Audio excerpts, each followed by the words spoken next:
Oi, gente. Nesse vídeo eu vou mostrar de forma breve um pouquinho sobre a aula de adutoras. Então vamos lá. O que são as adutoras para a gente relembrar, né? As adutoras são aquelas tubulações que vão conduzir a água entre as unidades do meu sistema de abastecimento, mas sem contar com a parte da rede de distribuição, onde eu vou usar tubulações menores para ir para cada domicílio. Então, todas as partes que precedem a rede de distribuição são interligadas por adutoras. Então, elas vão interligar a captação, ETA e reservatórios, mas não distribuir para os consumidores. E daí a gente tem diferentes tipos de adutoras. Vocês podem ver com mais detalhes aí nas classificações, mas eu vou ter adutoras de água bruta, então da água antes de ser tratada pela ETA, de água tratada depois de ser tratada pela ETA, adutoras por recalque, adutoras por gravidade. Então, eu tenho essas diferenciações em relação às adutoras. Posso ter adutoras ainda mistas, que vão usar em alguns trechos recalque e outros trechos gravidade. Então, a gente tem essas variações, vocês podem ver com detalhes aí nas classificações sobre as adutoras, mas são coisas mais simples em relação a essas classificações. Aqui a gente tem um exemplo das adutoras, né? Aqui por gravidade em conduto forçado, eles estão completamente cheios, tubulações, né? Completamente cheias. Pode ser também conduto livre, mas o mais usual são condutos forçados, que vai ser o nosso foco aqui no desenvolvimento dessa aula. Ou eu posso ter ainda adutoras com trechos de condutos livres e condutos forçados, variando ao longo do terreno em que ela está sendo colocada. Então, ela vai depender dessa topografia do terreno. E aqui, como eu falei, adutoras mistas, né? Então, até certo ponto eu preciso de um recalque. Depois desse ponto, aí a condução da água pode acontecer por meio de gravidade. Bom, para fazer o dimensionamento da adutora, a primeira coisa que a gente tem que saber é a vazão dessa adutora, a vazão que precisa ser transportada por ela. Como a gente já viu nas aulas anteriores, ao longo do meu sistema de tratamento, eu vou ter vazões diferentes em cada um dos trechos. Então, entre a captação e a estação de tratamento, a gente vai ter uma vazão, QA, onde eu preciso considerar o consumo da estação de tratamento. Quando eu saio da estação de tratamento e vou para o reservatório de distribuição, esse consumo já não precisa ser mais considerado. Essa água vai ter sido utilizada para lavagem de filtros, para manutenção da ETA, então ela não precisa mais ser considerada. Então eu tenho uma vazão QB diferente. E após o reservatório de distribuição, a gente tem uma vazão diferente, porque eu preciso considerar os picos horários, e daí a gente precisa utilizar o coeficiente K2. E aí, por isso, eu tenho uma vazão Q3 diferente.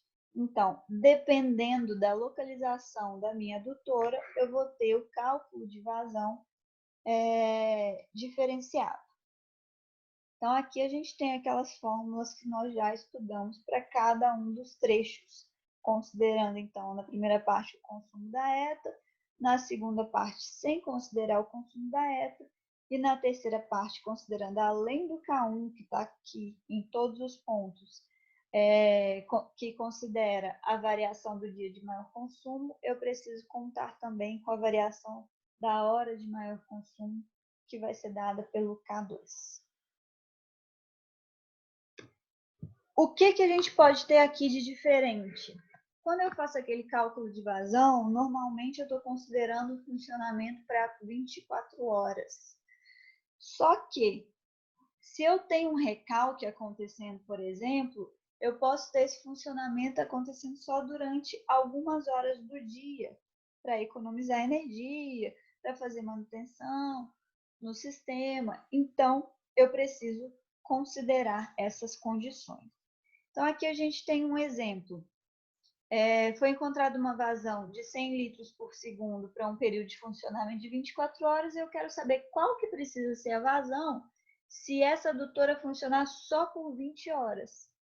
Ou seja, a minha vazão vai ter que ser maior para atender a um mesmo volume. Então, eu fiz um cálculo detalhado aqui de qual seria o volume produzido com essa vazão de 100 litros por segundo, considerando as transformações aqui, né? Então, 3.600 segundos correspondem a 1 hora, então eu consigo fazer essas transformações para calcular durante as 24 horas qual o volume produzido. Então, eu cheguei nesse valor. E agora eu quero saber, então, qual que é a vazão necessária para ter esse valor, só que numa adução de apenas 20 horas. Então, vou considerar volume sobre tempo, fórmula básica de vazão, e aí eu chego no valor de 120 litros por segundo. Então, a minha vazão vai precisar aumentar 20 litros por segundo para que ao final das 20 horas eu tenha o mesmo volume que eu teria com as 24 horas. De forma mais fácil, a gente pode usar a regra de 3 inversa. Então, eu tenho que em 24 horas eu vou ter uma vazão de 100 litros por segundo e eu quero saber para 20 horas. É inversa porque aqui a gente observa que tem um aumento, né, de 20 para 24, e a tendência é que esse aumento aconteça de forma contrária. Então, para 24 eu tenho 100, para 20 eu vou ter um valor maior. Então, a gente precisa fazer a regra de 3 inverso, onde eu vou multiplicar esses dois fatores e dividir por esse, ao invés de fazer a regra cruzada. Então, a gente chega nos mesmos 120 litros por segundo. E essa é uma atividade, a número 1, que eu passei para vocês. Então, vocês vão calcular os diferentes trechos das adutoras e colocar para o funcionamento de 20 horas. Vocês podem usar essa regra de 3 inversa. Bom, sobre a hidráulica das adutoras, brevemente, só para a gente pontuar, eu sempre vou me basear na equação de Bernoulli, onde eu tenho a carga de posição, dada por Z, a carga de pressão, a carga cinética, onde eu considero a velocidade, e normalmente a gente pode até desconsiderar esse termo, que vai ser desprezível em relação aos outros. E como eu tenho entre dois pontos ali do deslocamento do meu fluido uma perda de energia, eu tenho desse lado de cá a perda de carga, onde eu vou igualar essas questões, porque nenhuma energia é perdida, ela é transformada. Então, a perda de carga representa essa perda de energia do fluido ao longo do seu deslocamento na tubulação. Brevemente, só para a gente entender de onde vem essa perda de carga, que vai ser o nosso principal foco quando eu for fazer o dimensionamento dessas adutoras.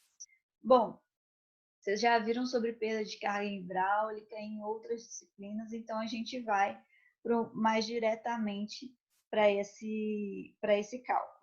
Então, aqui a gente tem duas fórmulas principais do cálculo de perda de carga, que é dado por ΔH. Então, eu posso usar a fórmula universal, onde esse F é um coeficiente de atrito que vai depender do número de Reynolds, da rugosidade, das dimensões da tubulação e outros fatores que precisam ser considerados para fazer esse cálculo de F. Tem o comprimento, o diâmetro da tubulação, que normalmente é o que eu quero encontrar, e eu vou usar essas fórmulas para isso, a velocidade e a aceleração da gravidade. E outra fórmula muito utilizada, a mais utilizada, na verdade, é a fórmula de Heisen-Williams. Então, aqui ela está dada como um J, que é a perda de carga unitária. O que é essa perda de carga unitária?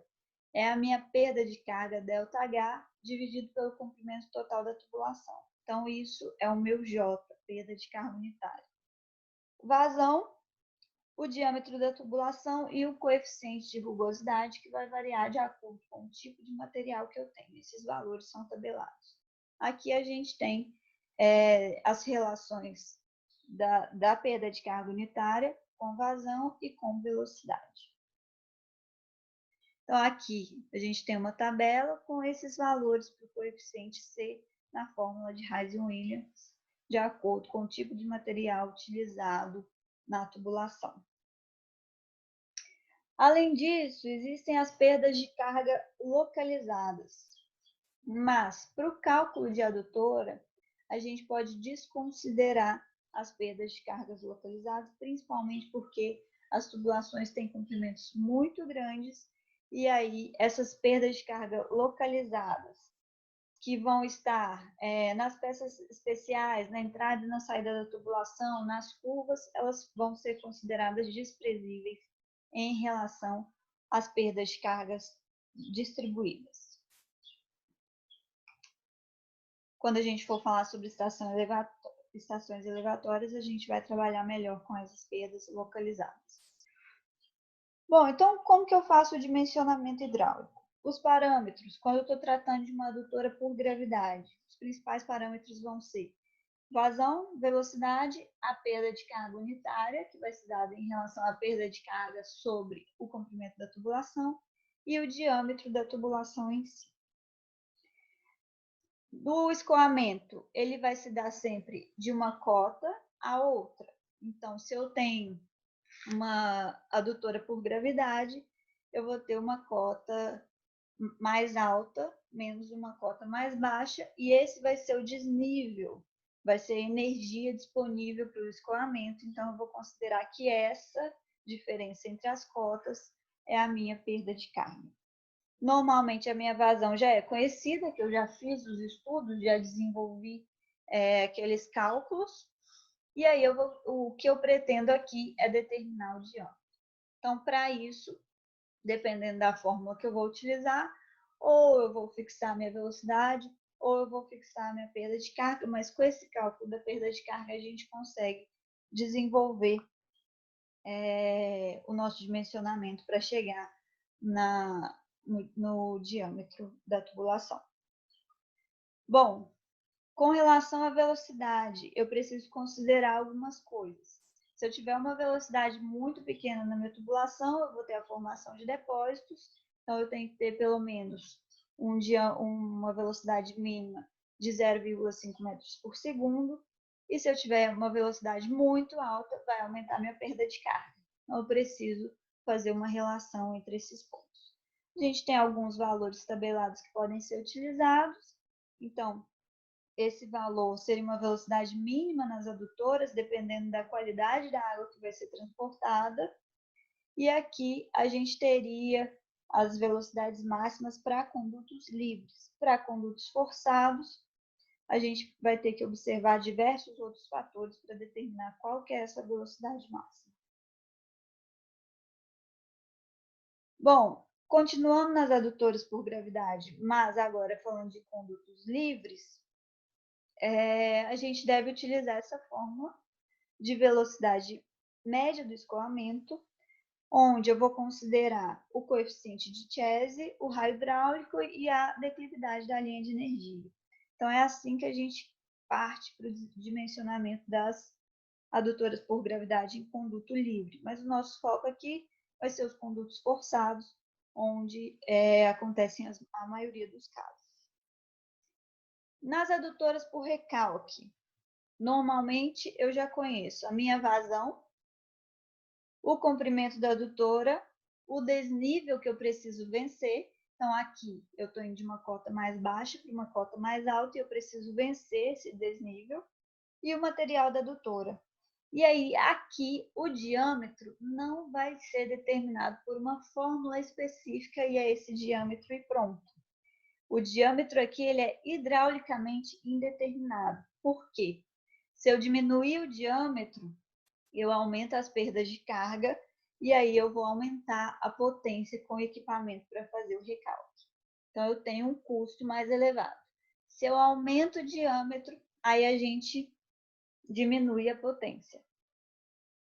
Se eu aumento o diâmetro, diminui a potência e aí a gente pode fazer essas variações para analisar qual que seria o menor custo em relação a essa determinação do diâmetro e da potência a ser utilizada. Então, eu preciso fazer uma avaliação econômica e é nisso que se baseia o dimensionamento, nesse caso de adutora por recalque.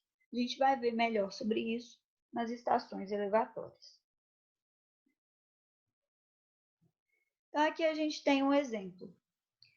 conduto forçado por gravidade. Em um sistema de abastecimento, uma adutora interliga dois reservatórios e precisa transformar uma vazão de 143 litros por segundo. A gente sabe o comprimento da adutora e os níveis médios dos reservatórios estão nessas cotas. Então, aqui eu já consigo perceber que é de uma cota mais elevada para uma cota mais baixa. Pede para determinar o diâmetro da adutora, a vazão máxima a ser veiculada e a velocidade. O material da adutora é ferro fundido dúctil novo, então eu olho lá na minha tabelinha e consigo saber qual que é o valor de C. E pede para utilizar Reis-Williams, desprezando as perdas de carga localizadas. Aqui tem uma representação, então eu vou partir de um reservatório 1 mais alto para um reservatório 2 com o comprimento de 5.350 metros. Como que eu vou fazer o cálculo? Primeiro passo, cálculo da perda de carga. Então, meu ΔH é a diferença entre as cotas dos reservatórios, e eu chego nesse valor de 23,56. Para achar o J, minha perda de carga unitária, eu vou dividir esse valor pelo comprimento total da tubulação. Então, achei minha perda de carga unitária de 0,0044 metros por metro. O diâmetro, então, eu vou encontrar a partir da equação de Reis-Williams, onde aqui ela está rearranjada e a gente chega no valor de 0,377 metros. Como eu não tenho esse valor de diâmetro comercial, eu vou partir para 400 milímetros, que é o diâmetro comercial mais próximo. Bom, considerando os 400 milímetros, então, qual que é a minha vazão máxima que vai existir ali? Eu tenho 174 litros por segundo, utilizando aquela fórmula associada a Reis-Williams de vazão. E depois, para achar a velocidade associada a essa vazão, a gente vai usar a fórmula de vazão padrão, velocidade vezes área. Então, eu fiz os cálculos, considerando a área da tubulação, a área da seção da tubulação, cheguei numa velocidade de 1,38. Então, é dessa forma que a gente faz o dimensionamento da adutora. Meu objetivo principal aqui é encontrar o diâmetro da adutora. Nesse caso aqui, é só um exemplo para que a gente possa utilizar a fórmula universal. Então, eu tenho todas as informações, tenho o F, e aí eu preciso encontrar a perda de carga.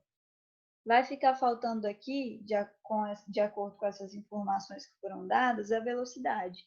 E aí eu posso calcular por meio da fórmula de vazão de velocidade vezes a área da seção do canal.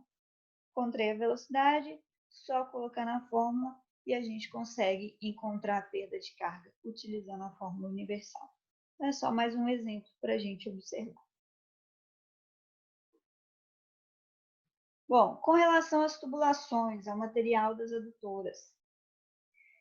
As tubulações vão ser todos os tubos e conexões que vão transportar essa água. E aí eles precisam atender a alguns aspectos. Não podem interferir na qualidade da água, tem que entregar essa água em quantidade suficiente, sem sofrer muitas alterações ao longo do período de funcionamento, não provocar vazamento nas juntas, não provocar trincas, corrosões, arrebentamento, tanto por ação externa como interna, suportar a pressão da água, tem que ter os aspectos econômicos também, satisfazer as condições técnicas de menor custo, ter durabilidade, resistir à ação de choques e outras questões da característica do local, ter disponibilidade desse material naquele local, ter as propriedades adequadas. Bom, os principais materiais das tubulações são os tubos metálicos, de aço, ferro fundido, e os tubos não metálicos, materiais plásticos, né, PVC, e concreto. Aqui no Brasil a gente ainda usa muito ferro fundido, mas existe uma tendência de substituição para o PVC, porque é mais leve, mais fácil de ser transportado e uma boa resistência. Então, daí eu coloquei algumas vantagens no material de aula para vocês podem explorar um pouquinho melhor as vantagens e desvantagens de cada um desses materiais. Com relação aos acessórios presentes nas adutoras, então a gente tem aqui um esquema onde eu posso observar os registros de parada. Então, eu tenho registros ao longo dessa adutora, as ventosas nos pontos altos e os registros de descarga. Esses registros de parada, eles vão ser utilizados principalmente para fazer as manobras, já programadas ou não, para que eu consiga fazer a manutenção dessa tubulação. As ventosas são utilizadas nos pontos altos para fazer a retirada do ar e as descargas nos pontos mais baixos para poder fazer limpezas e outros processos de manutenção. Então, basicamente, a gente tem 3 condições operacionais nas adutoras. Eu posso ter as condições normais, que são as manobras para fazer adequação no sistema, e elas já estão planejadas, já estão pré-determinadas ali no projeto. Posso ter alguma condição emergencial, que vai ter uma falha na operação, e aí eu preciso fazer essa manobra e vou utilizar esses registros. E posso ter uma condição catastrófica, daí não é mais difícil fazer uma previsão no projeto, é uma ocorrência excepcional e que pode acabar trazendo alguns problemas. Então, durante o funcionamento da adutora, eu posso ter essas 3 condições de funcionamento e que esses registros podem ser utilizados. Com relação ao enchimento das adutoras, eu preciso considerar que deve haver expulsão do ar com uma admissão mais lenta de água. Para fazer esse enchimento, a gente vai colocar as válvulas de expulsão ou as ventosas no ponto alto para fazer essa expulsão do ar. Coloquei um vídeo aí para vocês que mostra como que funciona essa expulsão de ar por meio das ventosas. Por que eu tenho que tirar o ar? Porque senão ele vai causar o bloqueio dessa adutora, que vai paralisar esse escoamento e vai ficar acumulado em alguns pontos e pode trazer problemas de má operação, pode até arrebentar essa tubulação, como vocês podem ver aí nos slides. Essa remoção do ar, ela pode acontecer tanto de forma mecânica como de forma hidráulica. De forma hidráulica, eu preciso que a água passe nesses pontos com uma velocidade maior do que a velocidade crítica, desculpa. Se a velocidade da água for menor que a da velocidade crítica, a gente vai ter o acúmulo do ar nesses pontos. A velocidade crítica ela é calculada de acordo com o ângulo e o diâmetro dessa tubulação. Então, nessa fórmula, a gente tem um exemplo dessa velocidade crítica. E a remoção mecânica se dá por meio das ventosas aqui nos pontos altos. A descarga nas adutoras, como falei, vai acontecer nos pontos baixos e é colocada para ser utilizada tanto na fase de pré-operação, para fazer limpeza, desinfecção da adutora, ou para fazer outros tipos de manutenção, remoção de areia, quando for preciso. Então, esses são os principais acessórios que podem ser utilizados nas adutoras. Aqui a gente tem alguns exemplos de configurações mostrando as ventosas, principalmente nessas representações. Aqui exemplos reais. É isso, gente. Espero que tenha dado para entender. Qualquer dúvida, vocês entrem em contato, me avisem.